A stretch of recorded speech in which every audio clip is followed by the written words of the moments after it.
ಪ್ರತಿ ತಿಂಗಳು ಸಂಬಳ ಕೈಗೆ ಬಂದ ಮೇಲೆ ಇದರಲ್ಲಿ ಎಷ್ಟು ಉಳಿಸಬಹುದು, ಎಲ್ಲಿ ಇನ್ವೆಸ್ಟ್ ಮಾಡಬೇಕು ಅಂತ ಯೋಚನೆ ಮಾಡ್ತೀರಾ ಅಲ್ವಾ? ಆದರೆ ಇನ್ನು ಮುಂದೆ ನಿಮ್ಮ ಸಂಬಳ ನಿಮ್ಮ ಬ್ಯಾಂಕ್ ಅಕೌಂಟ್ಗೆ ಬರುವ ಮೊದಲೇ ಅದರಿಂದ ಒಂದು ನಿರ್ದಿಷ್ಟ ಮೊತ್ತ ನೇರವಾಗಿ ಮ್ಯೂಚುವಲ್ ಫಂಡ್ಗೆ ಇನ್ವೆಸ್ಟ್ ಆಗುವಂತೆ ಮಾಡುವ ಹೊಸ ಪ್ರಸ್ತಾವನೆ ಈಗ ಕೇಂದ್ರ ಸರ್ಕಾರದ ಮುಂದೆ ಬಂದಿದೆ. ಈ ಪ್ರಪೋಸಲ್ ಅನ್ನ ಮಾರ್ಕೆಟ್ ಕಂಟ್ರೋಲರ್ ಸಂಸ್ಥೆ ಸೆಬಿ ಸರ್ಕಾರದ ಮುಂದೆ ಇಟ್ಟಿದೆ. ಎಸ್, ಸೆಬಿ ತನ್ನ ಇತ್ತೀಚಿನ ಕನ್ಸಲ್ಟೇಷನ್ ಪೇಪರ್ ನಲ್ಲಿ ಈ ಮಹತ್ವದ ಪ್ರಸ್ತಾಪವನ್ನು ಮಾಡಿದೆ. ಇದು ಜಾರಿಗೆ ಬಂದರೆ ಉದ್ಯೋಗಿಗಳಿಗೆ ಹೂಡಿಕೆ ಮಾಡುವುದು ಮತ್ತಷ್ಟು ಸುಲಭವಾಗುತ್ತೆ. ಹಾಗಾದ್ರೆ ಈ ಸಿಸ್ಟಮ್ ಹೇಗೆ ಕೆಲಸ ಮಾಡುತ್ತದೆ, ಇದರಿಂದ ನಿಮಗೆ ಆಗುವ ಲಾಭಗಳೇನು, ಯಾವೆಲ್ಲ ಕಂಪನಿಗಳ ಉದ್ಯೋಗಿಗಳಿಗೆ ಈ ಸೌಲಭ್ಯ ಸಿಗುತ್ತದೆ ಮತ್ತು ಇದರಲ್ಲಿರುವ ಮುನ್ನೆಚ್ಚರಿಕೆಗಳೇನು, ಈ ಎಲ್ಲ ಪ್ರಶ್ನೆಗಳಿಗೆ ಸಿಂಪಲ್ ಆಗಿ ಉತ್ತರವನ್ನ ಇಂದಿನ ವಿಡಿಯೋದಲ್ಲಿ ಹಂತ ಹಂತವಾಗಿ ತಿಳಿದುಕೊಳ್ಳೋಣ. ಬನ್ನಿ. ಸಂಬಳದಿಂದ ನೇರ ಮ್ಯೂಚುವಲ್ ಫಂಡ್ಗೆ ಹೂಡಿಕೆ, ಕೈಗೆ ದುಡ್ಡು ಬರೋ ಮುನ್ನವೇ ಹೂಡಿಕೆ ಉಳಿತಾಯ. ಎಸ್ ವೀಕ್ಷಕರೇ, ಭಾರತೀಯ ಮ್ಯೂಚುವಲ್ ಫಂಡ್ ಮಾರುಕಟ್ಟೆಯಲ್ಲಿ ಹೂಡಿಕೆಯನ್ನ ಇನ್ನಷ್ಟು ಸರಳಗೊಳಿಸಲು ಸೆಬಿ ಒಂದು ವಿನೂತನ ಹೆಜ್ಜೆಯನ್ನ ಇಟ್ಟಿದೆ. ಸದ್ಯಕ್ಕೆ ಇದು ಕೇವಲ ಪ್ರಸ್ತಾವನೆ ಅಥವಾ ಕನ್ಸಲ್ಟೇಷನ್ ಪೇಪರ್ ಹಂತದಲ್ಲಿದೆ. ಅಂದರೆ ಸಾರ್ವಜನಿಕರು ಮತ್ತು ತಜ್ಞರ ಅಭಿಪ್ರಾಯ ಪಡೆದ ನಂತರವೇ ಇದನ್ನ ಫೈನಲ್ ಮಾಡಲಾಗುತ್ತದೆ. ಈ ಪ್ರಸ್ತಾವನೆಯ ಮುಖ್ಯ ಉದ್ದೇಶ ಏನಂದ್ರೆ, ಉದ್ಯೋಗದಾತರು ಅಥವಾ ಎಂಪ್ಲಾಯರ್ಸ್ ತಮ್ಮ ನೌಕರರ ಸಂಬಳದಿಂದ ನೇರವಾಗಿ ಒಂದಿಷ್ಟು ಅಮೌಂಟ್ ಅನ್ನ ಕಟ್ ಮಾಡಿ ಅವರು ಆಯ್ಕೆ ಮಾಡಿದ್ದ ಮ್ಯೂಚುವಲ್ ಫಂಡ್ ಯೋಜನೆಗಳಿಗೆ ಜಮಾ ಮಾಡಲು ಅನುಮತಿ ನೀಡುವುದು. ಇದರಿಂದ ಪ್ರತಿಯೊಬ್ಬ ನೌಕರನಿಗೂ ಒಂದು ಸಿಸ್ಟಮೆಟಿಕಲ್ ಮತ್ತು ಶಿಸ್ತುಬದ್ಧ ಹೂಡಿಕೆಯ ಮಾರ್ಗ ಸಿಗುತ್ತದೆ. ಕನ್ಸಲ್ಟೇಷನ್ ಪ್ರಸ್ತಾವನೆ ಸಲ್ಲಿಸಿದ ಸೆಬಿ ಹೂಡಿಕೆ ಪ್ರಕ್ರಿಯೆ ಸರಳಗೊಳಿಸುವ ಪ್ರಯತ್ನ. ಹಾಗಾದ್ರೆ ಈಗಿರುವ ನಿಯಮಗಳೇನು ಮತ್ತು ಸೆಬಿ ಇದರಲ್ಲಿ ಯಾವ ರೀತಿಯ ಬದಲಾವಣೆಗಳನ್ನು ತರಲು ಬಯಸ್ತಾ ಇದೆ ಎಂಬುದನ್ನ ಮೊದಲು ನಾವು ಈಸಿಯಾಗಿ ಅರ್ಥ ಮಾಡಿಕೊಳ್ಳೋಣ. ಪ್ರಸ್ತುತ ನಿಯಮಗಳ ಪ್ರಕಾರ ಮ್ಯೂಚುವಲ್ ಫಂಡ್ ಹೂಡಿಕೆಗಳನ್ನ ಕೇವಲ ಹೂಡಿಕೆದಾರನ ಸ್ವಂತ ಬ್ಯಾಂಕ್ ಖಾತೆಯಿಂದ ಮಾತ್ರ ಮಾಡಬೇಕಾಗುತ್ತೆ. ಥರ್ಡ್ ಪಾರ್ಟಿ ಪೇಮೆಂಟ್ ಗಳನ್ನ ಮ್ಯೂಚುವಲ್ ಫಂಡ್ಗಳಲ್ಲಿ ಸಾಮಾನ್ಯವಾಗಿ ನಿಷೇಧಿಸಲಾಗಿದೆ. ಈ ಕಟ್ಟುನಿಟ್ಟಿನ ನಿಯಮಗಳನ್ನ ಜಾರಿಗೆ ತಂದಿರುವುದರ ಹಿಂದೆ ಬಲವಾದ ಕಾರಣವಿದೆ. ಅಕ್ರಮ ಹಣ ವರ್ಗಾವಣೆ ತಡೆ ಕಾಯ್ದೆ ಅಡಿಯಲ್ಲಿ ವಂಚನೆ, ಖಾತೆಗಳ ದುರುಪಯೋಗ ಮತ್ತು ಕಪ್ಪು ಹಣದ ಹರಿವನ್ನ ತಡೆಯಲು ಈ ಸುರಕ್ಷತಾ ಕ್ರಮಗಳನ್ನು ತೆಗೆದುಕೊಳ್ಳಲಾಗಿದೆ. ಆದರೆ ಮ್ಯೂಚುವಲ್ ಫಂಡ್ ಉದ್ಯಮವು ಕೆಲವು ನಂಬಿಕಸ್ಥ ಮತ್ತು ಪಾರದರ್ಶಕ ವ್ಯವಸ್ಥೆಗಳಿಗೆ ಸೀಮಿತ ವಿನಾಯಿತಿ ನೀಡುವಂತೆ ಸೆಬಿಗೆ ಮನವಿಯನ್ನ ಮಾಡಿದೆ. ಈ ಮನವಿಯನ್ನ ಪರಿಗಣಿಸಿರುವ ಸೆಬಿ ಈಗ ಉದ್ಯೋಗದಾತರ ಮೂಲಕ ಸಂಬಳ ಕಡಿತದ ಇನ್ವೆಸ್ಟ್ಮೆಂಟ್ ಮಾರ್ಗಗಳನ್ನ ಪ್ರಸ್ತಾಪಿಸಿದೆ. ಪ್ರಸ್ತುತ ಮ್ಯೂಚುವಲ್ ಫಂಡ್ ರೂಲ್ ಏನಿದೆ? ಅಕ್ರಮ ಹಣ ವರ್ಗಾವಣೆ ತಡೆಗೆ ಕಠಿಣ ನಿಯಮ. ಈ ಸಂಬಳ ಕಡಿತದ ಮಾದರಿಯು ಪ್ರಾಯೋಗಿಕವಾಗಿ ಹೇಗೆ ಕೆಲಸ ಮಾಡುತ್ತದೆ ಎಂಬ ಕುತೂಹಲ ನಿಮಗಿರಬಹುದು. ಇದನ್ನ ಸರಳವಾಗಿ ಅರ್ಥ ಮಾಡಿಕೊಳ್ಳೋಣ. ಮೊದಲನೇದಾಗಿ, ಇದರಲ್ಲಿ ಯಾವುದೇ ಬಲವಂತ ಇರುವುದಿಲ್ಲ. ಇದು ಸಂಪೂರ್ಣವಾಗಿ ಸ್ವಯಂ ಪ್ರೇರಿತವಾಗಿರುತ್ತೆ. ಹೂಡಿಕೆ ಮಾಡಲು ಆಸಕ್ತಿ ಇರುವ ಉದ್ಯೋಗಿಗಳು ಮಾತ್ರ ಈ ಸೌಲಭ್ಯವನ್ನ ಆಯ್ಕೆ ಮಾಡಿಕೊಳ್ಳಬಹುದು. ಉದ್ಯೋಗಿಯು ತನಗೆ ಇಷ್ಟ ಇರುವ ಮ್ಯೂಚುವಲ್ ಫಂಡ್ ಸ್ಕೀಮ್ ಅಥವಾ ಯೋಜನೆಯನ್ನ ಆರಿಸಿಕೊಳ್ಳಬೇಕು ಮತ್ತು ಎಷ್ಟು ಮೊತ್ತವನ್ನ ಪ್ರತಿ ತಿಂಗಳು ಹೂಡಿಕೆ ಮಾಡಬೇಕು ಎಂಬುದನ್ನ ನಿರ್ಧರಿಸಿರಬೇಕು. ನಂತರ ಕಂಪನಿಯು ಆ ಮೊತ್ತವನ್ನ ಉದ್ಯೋಗಿಯ ಸಂಬಳದಿಂದ ನೇರವಾಗಿ ಕಡಿತಗೊಳಿಸಿ ಆಯಾ ಮ್ಯೂಚುವಲ್ ಫಂಡ್ಗೆ ವರ್ಗಾಯಿಸುತ್ತದೆ. ಇಲ್ಲಿ ಅತ್ಯಂತ ಪ್ರಮುಖವಾದ ವಿಷಯವೊಂದನ್ನ ಸೆಬಿ ಸ್ಪಷ್ಟಪಡಿಸಿದೆ. ಹಣ ಕಟ್ ಮಾಡಿ ಇನ್ವೆಸ್ಟ್ಮೆಂಟ್ ಮಾಡುವ ಜವಾಬ್ದಾರಿಯನ್ನ ಕಂಪನಿ ವಹಿಸಿಕೊಂಡರೂ ಆ ಮ್ಯೂಚುವಲ್ ಫಂಡ್ ನಿಂದ ಬರುವ ಡಿವಿಡೆಂಟ್ ಆಗಿರಲಿ ಅಥವಾ ಭವಿಷ್ಯದಲ್ಲಿ ಉದ್ಯೋಗಿಯ ಆ ಫಂಡ್ ಅನ್ನ ಮಾರಿ ಹಣ ಹಿಂಪಡೆಯುವಾಗ ಸಿಗುವ ಮೊತ್ತವಾಗಿರಲಿ, ಆ ಹಣ ಉದ್ಯೋಗದಾತರ ಖಾತೆಗೆ ಹೋಗುವುದಿಲ್ಲ. ಅದು ಕಡ್ಡಾಯವಾಗಿ ಹೂಡಿಕೆದಾರರಾಗಿರುವ ಉದ್ಯೋಗಿಯ ಸ್ವಂತ ಬ್ಯಾಂಕ್ ಖಾತೆಗೆ ಮಾತ್ರ ಜಮೆಯಾಗುತ್ತದೆ. ಸಂಬಳ ಕಡಿತದ ಹೂಡಿಕೆ ಹೇಗೆ ಕೆಲಸ ಮಾಡುತ್ತದೆ? ನೌಕರರಿಂದಲೇ ಮ್ಯೂಚುವಲ್ ಫಂಡ್ ಸ್ಕೀಮ್ ಆಯ್ಕೆ. ಈ ಸೌಲಭ್ಯವನ್ನ ಎಲ್ಲಾ ಕಂಪನಿಗಳು ಅಥವಾ ಉದ್ಯೋಗದಾತರು ನೀಡಲು ಸಾಧ್ಯವೇ ಇಲ್ಲ. ಸೆಬಿ ಈ ಪ್ರಸ್ತಾವನೆಯಲ್ಲಿ ಕೆಲವು ನಿಯಂತ್ರಕ ಮಿತಿಗಳನ್ನು ಹಾಕಿದೆ. ಪ್ರಸ್ತುತ ಪ್ರಸ್ತಾಪದ ಪ್ರಕಾರ ಕೆಲವು ನಿರ್ದಿಷ್ಟ ವರ್ಗದ ಉದ್ಯೋಗದಾತರಿಗೆ ಮಾತ್ರ ಈ ಸೌಲಭ್ಯವನ್ನು ನೀಡಲು ಅನುಮತಿಯನ್ನು ನೀಡಬಹುದು. ಅವುಗಳೆಂದರೆ, ಫಸ್ಟ್, ಷೇರು ಮಾರುಕಟ್ಟೆಯಲ್ಲಿ ಲೀಸ್ಟ್ ಆಗಿರುವ ಕಂಪನಿಗಳು. ಇನ್ನು ಎರಡನೆಯದ್ದು ಇಪಿಎಫ್ಒ ಅಡಿಯಲ್ಲಿ ನೋಂದಾಯಿತವಾಗಿರುವ ಸಂಸ್ಥೆಗಳು.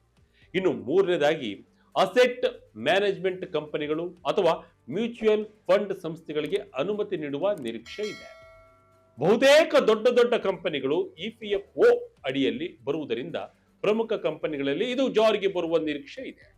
ಈ ಕಂಪನಿಗಳು ಈಗಾಗಲೇ ಸರ್ಕಾರದ ಕಟ್ಟುನಿಟ್ಟಿನ ನಿಯಮಗಳು ಮತ್ತು ಆಡಿಟ್ ಅಡಿಯಲ್ಲಿ ಕೆಲಸ ಮಾಡುವುದರಿಂದ ಇಲ್ಲಿ ವ್ಯವಹಾರಗಳನ್ನ ಟ್ರ್ಯಾಕ್ ಮಾಡುವುದು ಮತ್ತು ಮೇಲ್ವಿಚಾರಣೆ ಮಾಡುವುದು ಈಸಿ ಆಗಿರುತ್ತದೆ ಎಂದು ಸೆಬಿ ಭಾವಿಸಿದೆ. ಯಾವ ಸಂಸ್ಥೆಗಳ ಉದ್ಯೋಗಿಗಳಿಗೆ ಈ ಸೌಲಭ್ಯ? ಥರ್ಡ್ ಪಾರ್ಟಿ ಪೇಮೆಂಟ್ಗಳಿಂದ ಉಂಟಾಗಬಹುದಾದ ಅಪಾಯಗಳನ್ನು ತಡೆಯಲು ಸೆಬಿ ಹಲವಾರು ಸುರಕ್ಷತಾ ಕ್ರಮಗಳನ್ನು ಪ್ರಸ್ತಾಪಿಸಿದೆ. ಇವುಗಳಲ್ಲಿ ಮುಖ್ಯವಾಗಿ ಕಡ್ಡಾಯ ಕೆವೈಸಿ ಪರಿಶೀಲನೆ ಬರುತ್ತೆ. ಹಣ ಪಾವತಿಸುವ ಕಂಪನಿ ಮತ್ತು ಹೂಡಿಕೆ ಮಾಡುವ ಉದ್ಯೋಗಿಯ ನಡುವಿನ ಸಂಬಂಧದ ದೃಢೀಕರಣ ಬೇಕಾಗುತ್ತೆ. ಪ್ರತಿ ವಹಿವಾಟಿಗೆ ಸಂಬಂಧಿಸಿದಂತೆ ಕಟ್ಟುನಿಟ್ಟಾದ ಎಲೆಕ್ಟ್ರಾನಿಕ್ ಆಡಿಟ್ ಟ್ರಯಲ್ ನಿರ್ವಹಣೆ ಆಗಬೇಕು. ಅಕ್ರಮ ಹಣ ವರ್ಗಾವಣೆ ತಡೆ ನಿಯಮಗಳು ಸಂಪೂರ್ಣ ಪಾಲನೆ ಆಗಬೇಕು. ಈ ನಿಯಮಗಳ ಆಧಾರದ ಮೇಲೆ associations of mutual funds in India ಸಂಸ್ಥೆಯು ಸೆಬಿಯೊಂದಿಗೆ ಸಮಾಲೋಚಿಸಿ ಕಾರ್ಯನಿರ್ವಹಣೆಯ ಮಾರ್ಗಸೂಚಿಗಳನ್ನು ಮುಂದಿನ ದಿನಗಳಲ್ಲಿ ಸಿದ್ಧಪಡಿಸಲಿದೆ. ಈ ಸಿಸ್ಟಮ್ಗೆ ಯಾವೆಲ್ಲ ಸುರಕ್ಷತಾ ಕ್ರಮಗಳಿವೆ? ಎಎಂಎಫ್ಐ ವತಿಯಿಂದ ಪ್ರತ್ಯೇಕ ಮಾರ್ಗಸೂಚಿ ಪ್ರಕಟ. ಈಗ ಈ ಸಿಸ್ಟಮ್ನಲ್ಲಿರುವ ರಿಸ್ಕ್ಗಳು ಮತ್ತು ಪ್ರಾಕ್ಟಿಕಲ್ ಚಾಲೆಂಜ್ಗಳ ಬಗ್ಗೆಯೂ ಚರ್ಚೆ ಮಾಡೋಣ. ಯಾವುದೇ ಮ್ಯೂಚುವಲ್ ಫಂಡ್ ಹೂಡಿಕೆಯು ಮಾರುಕಟ್ಟೆಯ ಏರಿಳಿತಗಳಿಗೆ ಒಳಪಟ್ಟಿರುತ್ತದೆ. ಇದರ ಜೊತೆಗೆ ಉದ್ಯೋಗದಾತರ ಮೂಲಕ ಹೂಡಿಕೆ ಮಾಡುವುದರಿಂದ ಕೆಲವು ಹೆಚ್ಚುವರಿ ಸವಾಲುಗಳು ಎದುರಾಗಬಹುದು. ಮೊದಲು ಬರುವ ಚಾಲೆಂಜ್ ಹಣಕಾಸು ವರ್ಗಾವಣೆ ದೋಷಗಳು.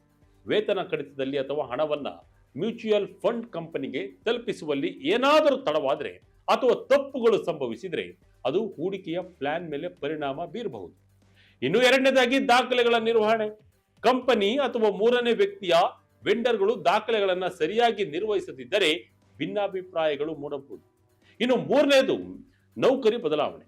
ನೀವು ಒಂದು ಕಂಪನಿಯಿಂದ ಮತ್ತೊಂದು ಕಂಪನಿಗೆ ಬದಲಾದಾಗ ಹಳೆಯ ಕಂಪನಿಯ ಮೂಲಕ ನಡೆಯುತ್ತಿದ್ದ ವೇತನ ಕಡಿತದ ಹೂಡಿಕೆ ನಿಲ್ಲುತ್ತದೆ. ಹೊಸ ಕಂಪನಿಯಲ್ಲಿ ಇದನ್ನ ಮತ್ತೆ ಮೊದಲಿನಿಂದ ಆರಂಭಿಸಬೇಕಾಗುತ್ತದೆ.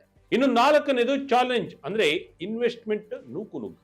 HR ಸಿಸ್ಟಮ್ಗಳಲ್ಲಿ ಈ ಆಯ್ಕೆಯನ್ನು ನೀಡಿದಾಗ ನೌಕರರು ಸರಿಯಾದ ತಿಳುವಳಿಕೆ ಇಲ್ಲದೆಯೇ ಕೇವಲ ಕಂಪನಿಯ ಒತ್ತಡಕ್ಕೋ ಅಥವಾ ಸಹೋದ್ಯೋಗಿಗಳನ್ನ ನೋಡಿಯೋ ಇನ್ವೆಸ್ಟ್ ಮಾಡಲು ಮುಂದಾಗಬಹುದು. ಹೊಸ ಸಿಸ್ಟಮ್ನ ಚಾಲೆಂಜ್ಗಳು, ರಿಸ್ಕ್ಗಳು ಏನು? ತೆರಿಗೆ, PF ಕೊಡುಗೆಗಳ ಮೇಲಿನ ಪರಿಣಾಮ. ಹಾಗಾದ್ರೆ ಈ ಹೊಸ ಪ್ರಸ್ತಾವನೆಯಿಂದ ನಿಮ್ಮ ಈಗಿನ PF ಅಥವಾ EPF ಕೊಡುಗೆಗಳ ಮೇಲೆ ಏನಾದರೂ ಪರಿಣಾಮ ಬೀರುತ್ತದೆಯೇ?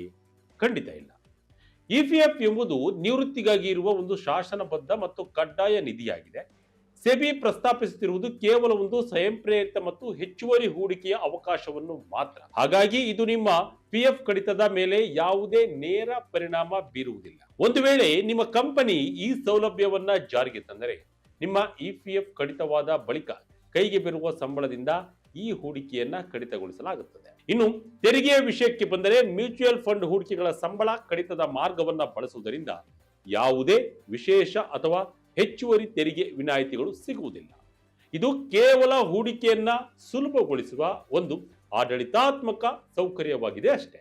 ನಿಮ್ಮ ಮ್ಯೂಚುವಲ್ ಫಂಡ್ ನಿಂದ ಬರುವ ಲಾಭದ ಮೇಲೆ ಸಾಮಾನ್ಯ ಮ್ಯೂಚುವಲ್ ಫಂಡ್ ನಿಯಮಗಳ ಪ್ರಕಾರವೇ ಬಂಡವಾಳ ಲಾಭದ ತೆರಿಗೆ ಅನ್ವಯವಾಗುತ್ತದೆ. ವಿತರಕರಿಗೆ MF ಯೂನಿಟ್ಗಳಲ್ಲಿ ಕಮಿಷನ್. ಇನ್ನು ಕನ್ಸಲ್ಟೇಷನ್ ಪೇಪರ್ ನಲ್ಲಿ ಸೆಬಿ ಕೇವಲ ವೇತನ ಕಡಿತದ ಬಗ್ಗೆ ಮಾತ್ರವಲ್ಲದೆ ಇನ್ನು ಕೆಲವು ಪ್ರಮುಖ ಬದಲಾವಣೆಗಳನ್ನು ಪ್ರಸ್ತಾಪಿಸಿದೆ. ಅದರಲ್ಲಿ ಪ್ರಮುಖವಾದದ್ದು ಮ್ಯೂಚುವಲ್ ಫಂಡ್ ವಿತರಕರಿಗೆ ನಗದು ರೂಪದಲ್ಲಿ ಕಮಿಷನ್ ನೀಡುವ ಬದಲು ಮ್ಯೂಚುವಲ್ ಫಂಡ್ ಯೂನಿಟ್ಗಳ ರೂಪದಲ್ಲಿ ಕಮಿಷನ್ ಅನ್ನು ನೀಡುವುದು. ಇದು ವಿತರಕರ ಹಿತಾಸಕ್ತಿಯನ್ನ ಗ್ರಾಹಕರ ಹಿತಾಸಕ್ತಿಯೊಂದಿಗೆ ಜೋಡಿಸಲು ಸಹಾಯ ಮಾಡಬಹುದು ಎಂದು ಸೆಬಿ ಭಾವಿಸಿದೆ.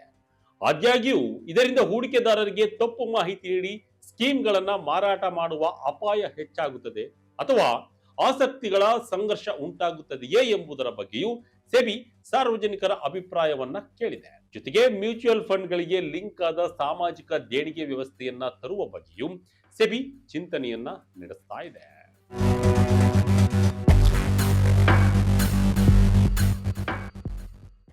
ಒಟ್ಟಿನಲ್ಲಿ ಸೆಬಿಯು ಈ ಪ್ರಸ್ತಾವನೆಯು ಜಾರಿಗೆ ಬಂದರೆ ಸಾಮಾನ್ಯ ಜನರಿಗೆ ಮತ್ತು ಮಧ್ಯಮ ವರ್ಗದ ಉದ್ಯೋಗಿಗಳಿಗೆ ಪ್ರತಿ ತಿಂಗಳು ಸಂಬಳ ಬಂದ ತಕ್ಷಣ ಅತ್ಯಂತ ಸುಲಭವಾಗಿ ಮತ್ತು ಶಿಸ್ತುಬದ್ಧವಾಗಿ ಮ್ಯೂಚುವಲ್ ಫಂಡ್ಗಳಲ್ಲಿ ಹೂಡಿಕೆ ಮಾಡಲು ಒಂದು ಹೊಸ ಹಾಗೂ ಸುಲಭವಾದ ಮಾರ್ಗ ಸಿಗಲಿದೆ. ಇದು ನಿಮ್ಮ ಇಡೀ ಸಂಬಳವನ್ನ ಮ್ಯೂಚುವಲ್ ಫಂಡ್ ರೂಪದಲ್ಲಿ ಪಡೆಯುವುದಲ್ಲ, ಬದಲಿಗೆ ನಿಮ್ಮ ಸಂಬಳದ ಒಂದು ಸಣ್ಣ ಭಾಗವನ್ನ ನಿಮ್ಮ ಸಮ್ಮತಿಯೊಂದಿಗೆ ನೇರವಾಗಿ ಹೂಡಿಕೆ ಮಾಡುವ ಒಂದು ಪೇರೋಲ್ ಆಧಾರಿತ SIP ಮಾದರಿಯಾಗಿದೆ. ಈ ಹೊಸ ನಿಯಮದ ಬಗ್ಗೆ ನಿಮಗೆ ಏನ್ ಅನ್ಸುತ್ತೆ? ನಿಮ್ಮ ಸಂಬಳದಿಂದಲೇ ನೇರವಾಗಿ ಇನ್ವೆಸ್ಟ್ ಮಾಡುವ ಈ ಸಿಸ್ಟಮ್ ಜಾರಿಗೆ ಬಂದ್ರೆ ನೀವು ಇದನ್ನ ಬಳಸಿಕೊಳ್ತೀರಾ? ಕಮೆಂಟ್ ಬಾಕ್ಸ್ ನಲ್ಲಿ ನಿಮ್ಮ ಅನಿಸಿಕೆಯನ್ನ ಹಂಚಿಕೊಳ್ಳಿ.